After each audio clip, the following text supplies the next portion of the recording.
నమస్తే అండి, welcome to my channel. ఈ వీడియోలో ఈ 2023 సంవత్సరంలో గురుమూఢమి అలాగే శుక్రమూఢమి ఏ తేదీల్లో ప్రారంభమవుతుంది, ఎంతవరకు ఉంటుంది, ఈ మూఢం సమయాల్లో మనం చేయవలసిన పనులు ఏమిటి, చేయకుండా పనులు ఏమిటి అనే విషయాలన్నీ కూడా ఈ వీడియోలో తెలుసుకుందాం. అసలు మూఢమి అంటే శుభకార్యాలు చేయడానికి వీలు పడని రోజుల్ని మూఢంగా చెప్తుంటారు. ఇంకా మీకు అర్థమయ్యే విధంగా చెప్పాలంటే ఏ పని చేయడానికైనా పనికిరాని కాలం లేదా విడిచిపెట్టే కాలాన్నే మనం ఈ మూఢం కాలంగా భావించవచ్చు. ఈ మూఢాలు రెండు రకాలండి. ఒకటి గురుమూఢమి, ఇంకొకటి అంటే రెండవది శుక్రమూఢమి. ఈ మూఢాన్ని మౌఢ్యమి అని కూడా అంటారండి.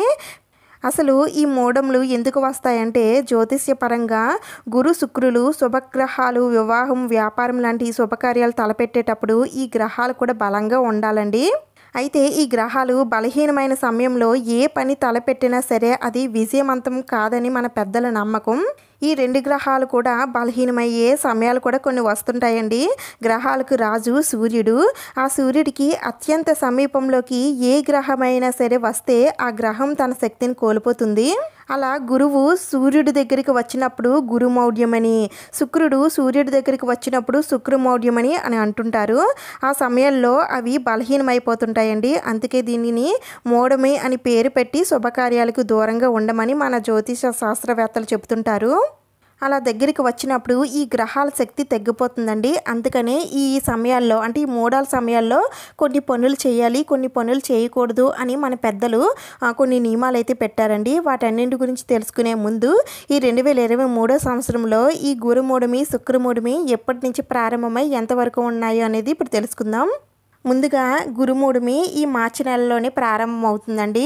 2023 మార్చి 29వ తేదీన బుధవారం సాయంత్రం 5:01 ఈ గురుమూఢం అనేది ప్రారంభమవుతుంది. ఇంకా ఇది ఎంతవరకు ఉంటుందంటే ఏప్రిల్ 25వ తేదీన మంగళవారం సాయంత్రం 5:09 వరకు ఈ గురుమౌఢ్యం అయితే ఉండబోతుంది. మొత్తం ఈ గురుమూఢమి 28 రోజుల పాటు ఉంటుందండి. ఇంకా శుక్రమూఢం అయితే ఆగస్టు నెలలో ప్రారంభమవుతుందండి. 2023 ఆగస్టు 8వ తేదీన మధ్యాహ్నం 1:58 ప్రారంభమవుతుంది. ఎంతవరకు ఉంటుందంటే ఆగస్టు 18వ తేదీన రాత్రి 7:21 ఈ శుక్రమూఢం అనేది ముగుస్తుంది. అంటే ఈ శుక్రమూఢమి 10 రోజులు మాత్రమే ఉండబోతుంది. ఇంకా ఈ మూఢంలో చేయకూడని పనులు ఏమిటో ఇప్పుడు తెలుసుకుందాం. వివాహాది శుభకార్యాలు అయితే జరుపుకోకూడదండి.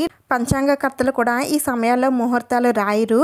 లగ్న పత్రికలు అయితే అసలే రాయరండి. మరి కొందరైతే పెళ్ళిళ్ళు ప్రస్తావన తీసుకురావడానికి కూడా భయపడుతుంటారు. ఇంకా చిన్నపిల్లలకి పుట్టు వెంట్రుకలు కూడా తీయించకూడదు. గృహ శంకుస్థాపన లాంటివి ఏమీ కూడా చేయకూడదండి. అంటే కొత్త ఇంటిలోకి మారడం, గృహ ప్రవేశం లాంటివి ఏమీ చేయకూడదు. ఉపనయనం చేయకూడదు. యజ్ఞాలు విగ్రహ ప్రతిష్టలు వ్రతాలు చేయకూడదండి. ఇంకా నూతన వధువు ప్రవేశం, నూతన వాహనం కొనటం పనికిరాదు. ఇంకా బావులు బోరింగులు చెరువులు తవ్వించకూడదండి. ఇంకా వేద విద్య ఆరంభం, చెవులు కుట్టించడం, నూతన వ్యాపార ఆరంభాలు మొదలైనవి ఏమీ కూడా చేయకూడదు. ఇంకా మూఢంలో చేయదగిన పనులు ఏమిటో ఇప్పుడు చూద్దాం. చిన్నపిల్లలకి అన్నప్రాసన చేసుకోవచ్చండి. ఏదైనా ప్రయాణాలు ఉంటే ప్రయాణాలు కూడా చేయవచ్చు. ఇంటికి మరమ్మతులు ఏమైనా సరే చేసుకోవచ్చు. భూములు కొనుగోలు చేయడం, అమ్మకాలు చేయడం లాంటివి కూడా చేసుకోవచ్చు.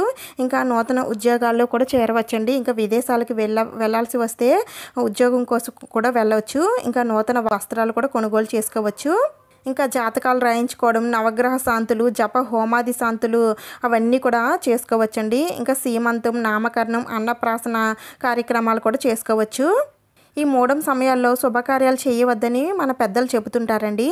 ఎందుకంటే ఈ సమయాల్లో చేయడం వలన ఏవైనా అశుభ వార్తల్ని వినాల్సి వస్తుందేమోనన్న ఒక కారణం. ఇంకా కొత్తగా వ్యాపారాలు ఏమైనా ప్రారంభిస్తే నష్టం వాటిల్లుతుందేమోనన్న ఒక సందేహం. అందుకనే ఇలాంటి వాటికి దూరంగా ఉండమని చెబుతుంటారు. ఈ గురుమూఢమి శుక్రమూఢమికి సంబంధించిన తేదీల ప్రకారంగా ఆయా సమయాల్లో చేయవలసిన పనులేమిటి, చేయకుండా పనులేమిటి అన్నీ కూడా చూసుకొని చేసుకోండి. ఈ వీడియో మీకు యూజ్ అయ్యింది, నచ్చింది అని అనిపిస్తే ప్లీజ్ తప్పకుండా లైక్ చేయండి, షేర్ చేయండి, సబ్స్క్రైబ్ చేసుకోండి. ఇంకొక మంచి వీడియోతో మళ్ళీ కలుద్దాం. Thank you for watching.